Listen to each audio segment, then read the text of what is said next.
The Dolphins got some good injury news on Monday, named 16 captains and more. We're getting into all of it here today on Locked On Dolphins.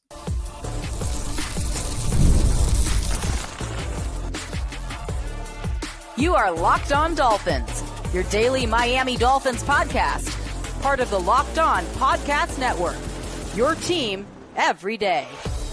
All right, Miami, welcome to another episode of Locked On Dolphins. It is your team every day here on the Locked On Network. I'm your host, Kyle Krabs, a lifelong Miami Dolphins fan, host of Locked On Dolphins, co-host of Locked On NFL Scouting, author of Touchdown Miami on Substack, NFL staff writer for A to Z Sports. I want to give a special welcome and shout out to our everydayers because it is your team every day. We don't just say it, we live it.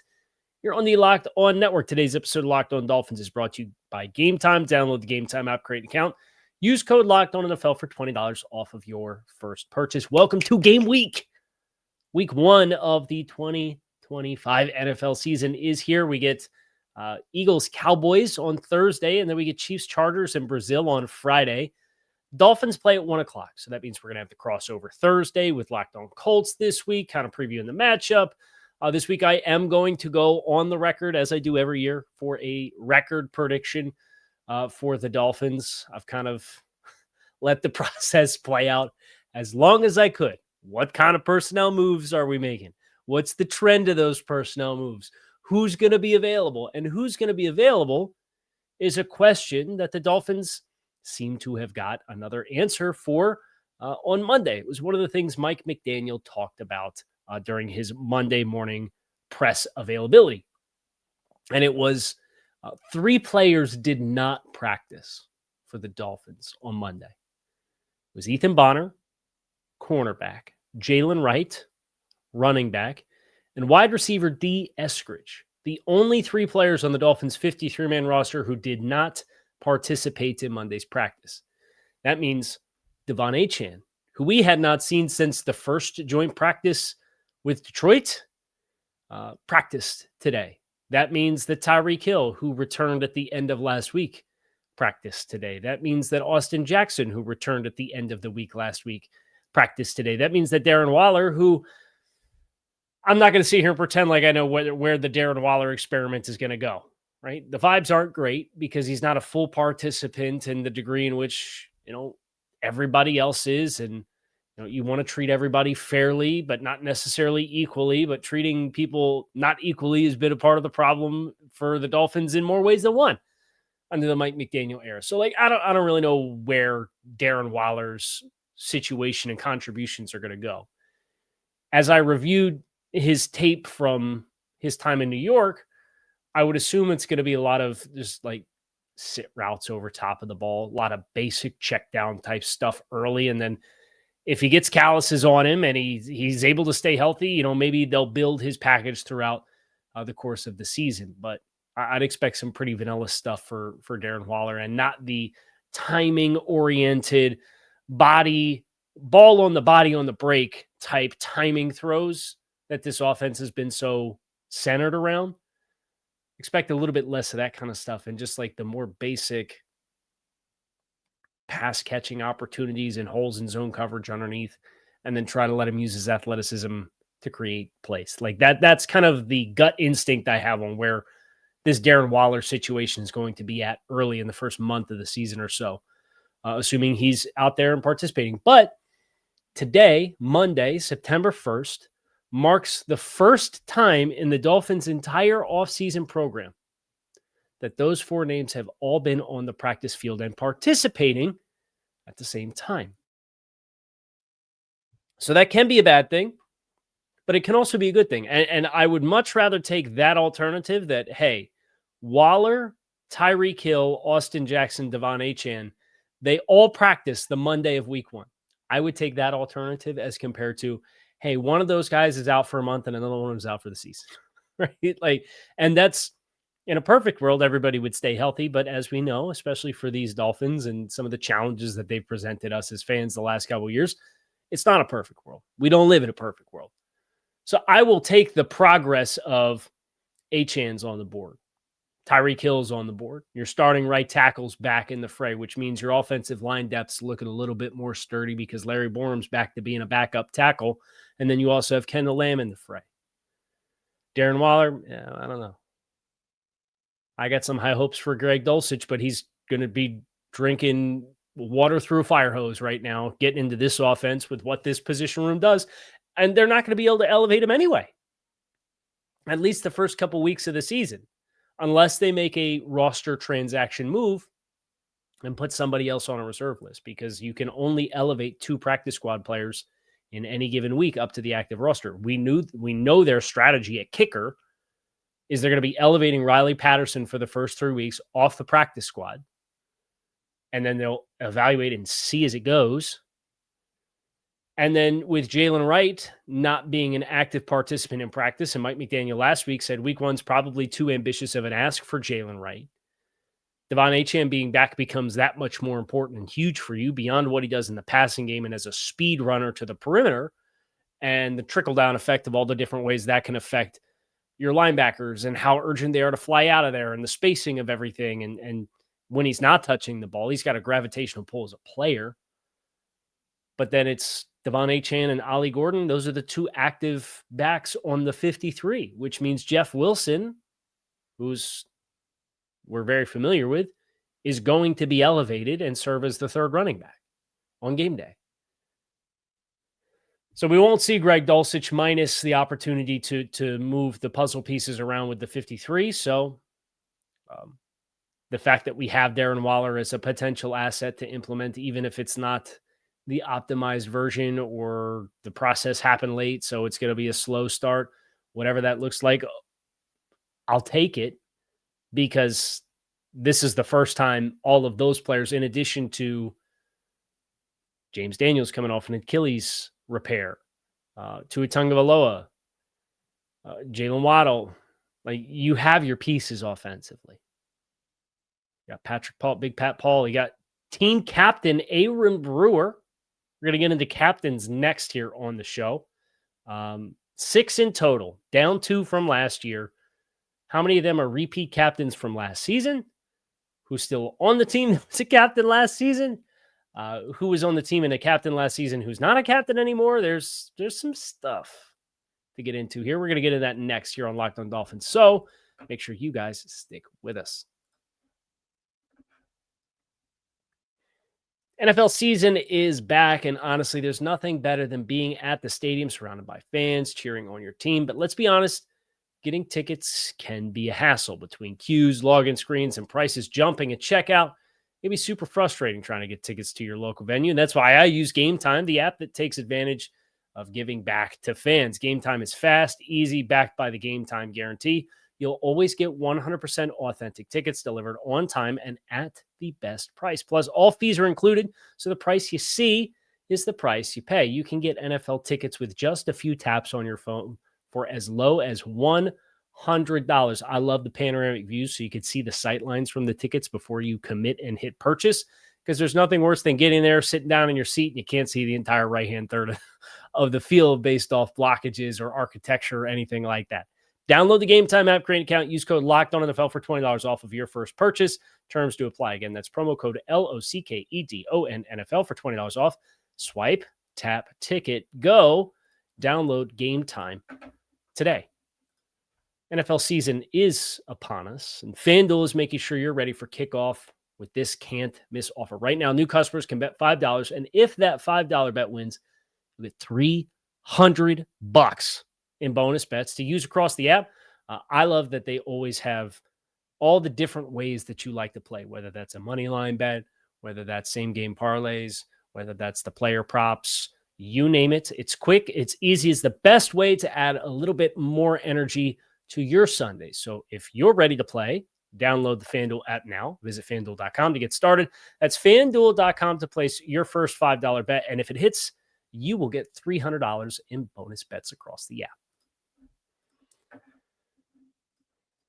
So the Dolphins named 6 team captains this morning. 3 of them are repeats from the 2024 season. Tua Tagovailoa, Aaron Brewer, Alec Ingold, Zach Sealer, Jordan Brooks, Bradley Chubb. Tip of the cap to that group of 6 who will serve as the Dolphins leadership core for the 2025 season. Now, last year's team had 8 captains, and it's kind of a varying degree of reasons why the non-repeat captains aren't repeats. You have 3 that were captains last year: Tua Tagovailoa, Alec Ingold, and Zach Sealer. Last year's captains also included Calais Campbell, who left in free agency to go back. I guess Miami was home because he played at the University of Miami, but he got drafted to Arizona, and he went back to Arizona. Miami was interested, but not at the price point that Arizona signs. It was a modest deal to begin with, so you could kind of tell they wanted to go lean into the youth movement. So Calais Campbell was here. Outstanding person, outstanding player, outstanding leader for the Dolphins last year. Tron Armstead, who retired, was a captain last year. Obviously no longer here. He retired in April. David Long Jr., who didn't make it to November, I think. He definitely didn't make it to Thanksgiving with the Dolphins last year as a team captain. I know that was a controversial decision for some players in the locker room, was moving on from David, who was voted as a team captain. And I don't know the circumstances for David Long and how his season played out last year. But his last 2 games in Miami were amongst the worst linebacker film that I can remember watching. I mean, the Arizona game, take whatever player performance stands out to you from 2024 as a bad single game performance. It could be Jackson Carman at right tackle against Houston. And in the grading that I did of every player for every game that the team played last year, David Long's performance against Arizona was as bad as Jackson Carman's game against Houston. And that was it. And it was kind of like pulling teeth from the very beginning. So I don't know what it was about this scheme or what it was about David or what it was about the rest of the group and conflict. I don't know. But he was the team captain that was cut midway through the year last year. And then Jalen Ramsey, who we've heard plenty of insight on Jalen Ramsey and what Jalen Ramsey was and was not for the Dolphins and what they needed him to be and what they need their leaders to be and the conflict of interest that seemed to exist there. So you have 2 good and 2 bad. And then you have Tyreek Hill, who was a captain in Miami for each of his first 3 seasons. Tyreek Hill, of the 5 captains last year who aren't captains, is the only player that is back with the team. And there's a whole big push and questions to Mike McDaniel about it. There was a big series of questions to other players like Bradley Chubb, I saw, was asked about it in the post-practice press availabilities. Mike McDaniel said it was more who we chose to pick and who we had as compared to who we didn't. I can't imagine living in a world where even if the Dolphins had 8 captains again this year like they did last year, that Tyreek Hill would be amongst them.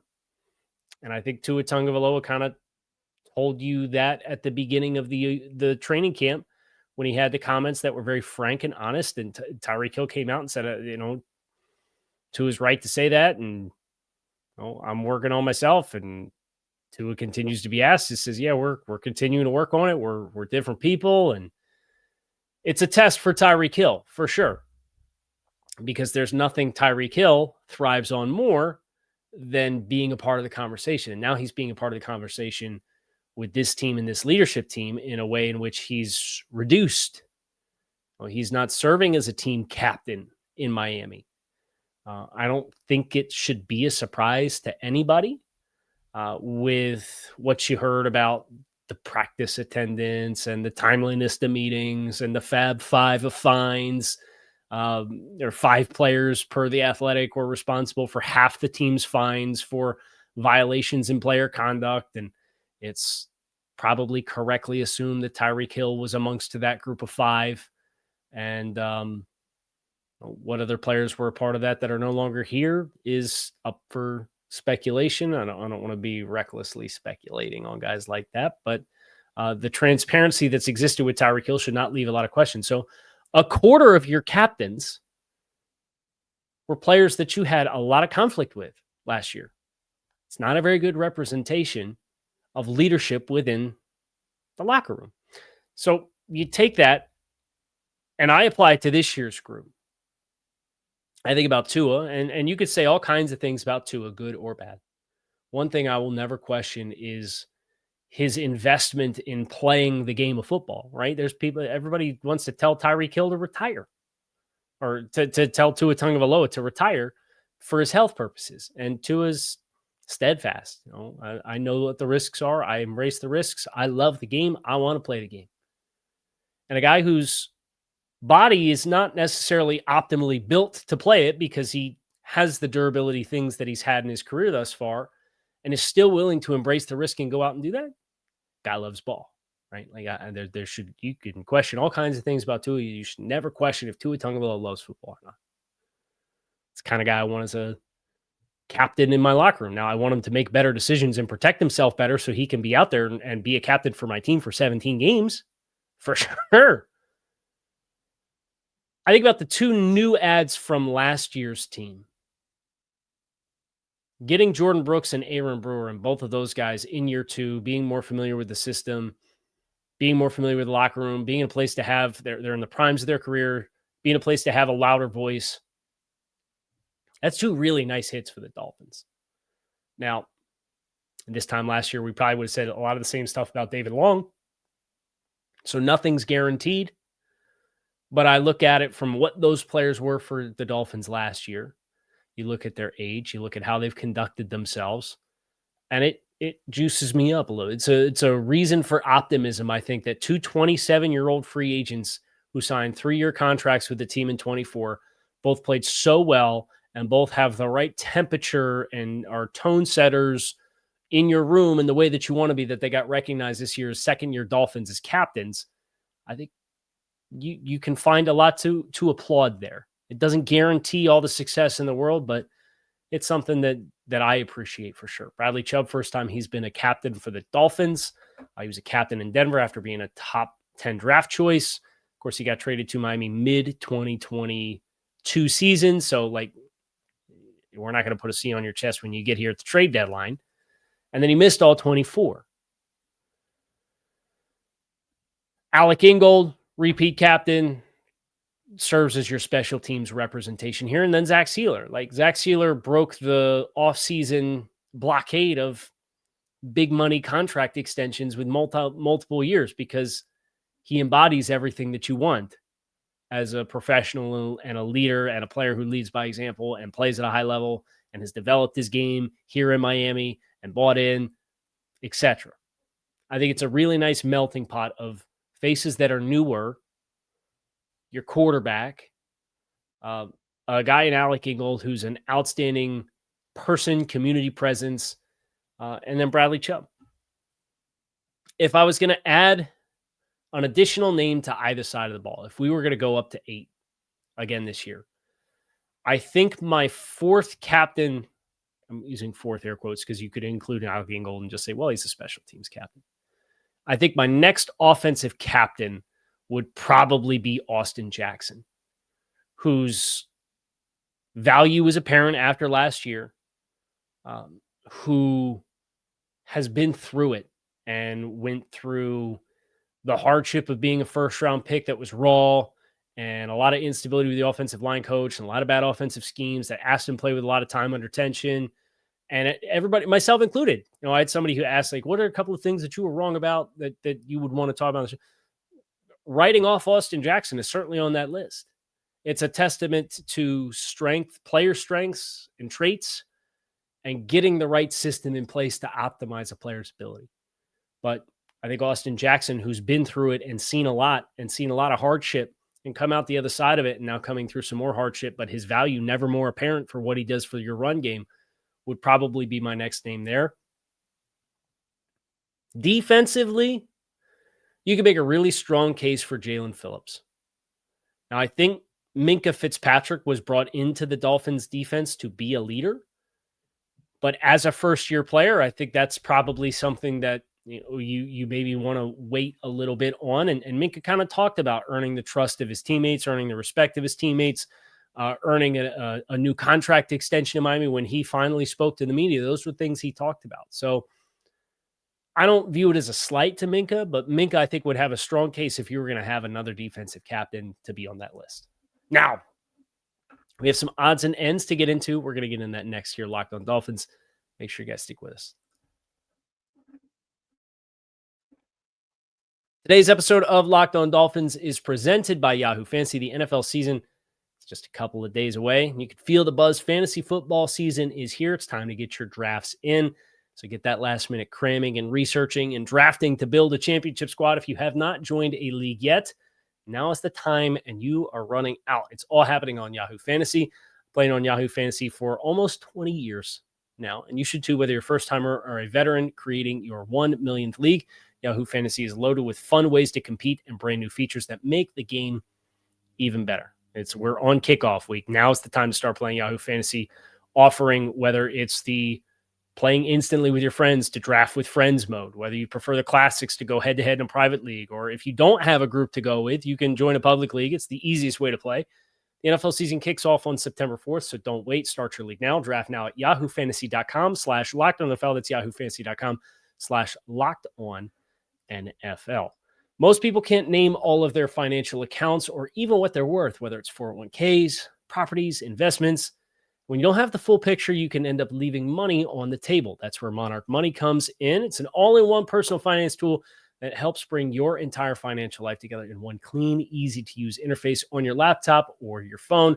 Monarch does the heavy lifting for you. You can link all your accounts in minutes, see clear data visuals, get smart categorization of your spending, and finally feel in control of your money without ever touching a spreadsheet. Don't let financial opportunities slip through the cracks. Use code LOCKEDONNFL at monarchmoney.com in your browser for half off your first year. That's 50% off your first year at monarchmoney.com with code LOCKEDONNFL. First odd and end is an odd one. It's a number change where you had two defensive back 7 players who have apparently flip-flop numbers. So don't get crossed up when the Dolphins are playing the Colts and you see number 25 making a tackle and you think it's Dante Trader. It's not Dante Trader anymore. It's Tyrell Dotson. So Tyrell Dotson is now number 25. He wore 11. He picked up David Long's number last year. He came in, wore through camp. Now he's number 25. And as a result, Dante Trader, the 5th-round rookie safety out of Maryland, who practiced today, which I didn't even put that together just now. But I've been really intrigued by who and what Dante Trader is based off how some of the coaches, whether that's the special teams coach Craig Aukerman or whether that's Anthony Weaver, the defensive coordinator, have talked about him sometimes unprompted. They've brought up Dante Trader. So I really want to know, okay, what kind of juice do we have here? What goes with this enthusiasm that these coaches apparently have?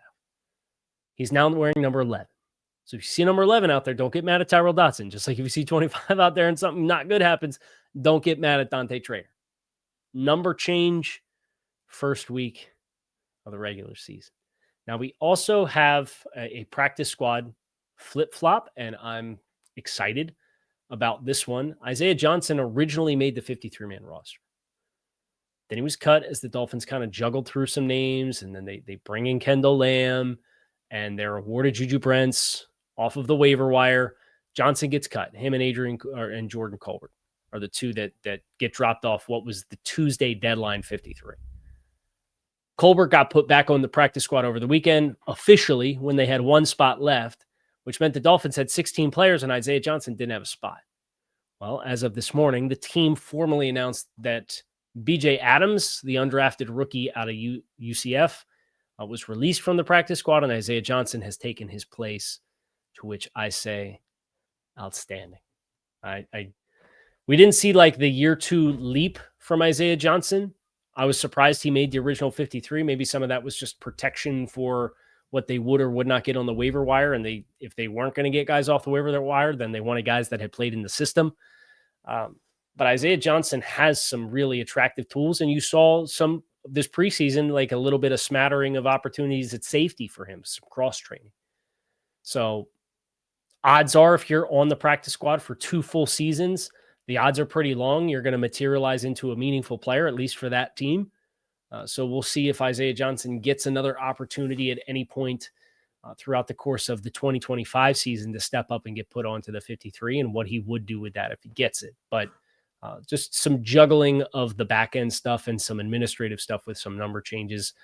But the big takeaways here, team captains, 3 out of 8, less than 50% of team captains retain. Now, only half of them are back. I think that's a great embodiment of the Dolphins and their roster and kind of the lack of long-term stability the group had in general with the 1-year stopgap contracts. And then De'Von Achane and his return and getting a group of 4 guys that are important guys to your offense, all on offense. So when you consider some of your joint practice reports and Dolphins don't have anything going, and well, Tyreek Hill's not out there, and De'Von Achane's not out there, and Austin Jackson's not out there, and Darren Waller's not. It's like, yeah, you're pushing 50% of the offensive lineups not out there. Well, it appears as though the Dolphins are putting that behind them. Mike McDaniel did say he expects De'Von Achane to play in Week 1, and when you review the injured reserve list, players that are on injured reserve on the offensive side of the football, it's a bunch of off-the-street free agent tackles like Abina Eze, Yadni Kajust, Jermaine Ifedi, undrafted free agent, rookie tight end Jalen Conyers, Andrew Myers, a second-year player. That hurts your offensive line depth a little bit. And then Alexander Mattison as your third running back, that spot now being taken by presumably Ollie Gordon, and then Jeff Wilson kind of stepping in his place. So the downgrade from Madison to Jeff Wilson, if you believe that is a drop-off. All things considered, it seems like we're going to be full send on the offensive side of the ball. The defensive side of the ball is really where the big hits happen, with Cam Smith not taking another step forward and landing on NFI, and then obviously Kader Kohu and Artie Burns is 2 guys that probably would have been meaningful contributors to the cornerback group. So full send on offensive side of the ball. It looks like we're going to have everybody all hands on deck, at least as far as guys that you would expect to take snaps if you were going to turn injuries off on a game of Madden for the offense. That's going to do it for us here today on the show. Kyle Krabs, keep it locked in right here on Locked On Dolphins. It is your team every day. Appreciate you guys as always for checking out the show. Make it a great rest of your Monday. I'll be back to talk to you all again tomorrow.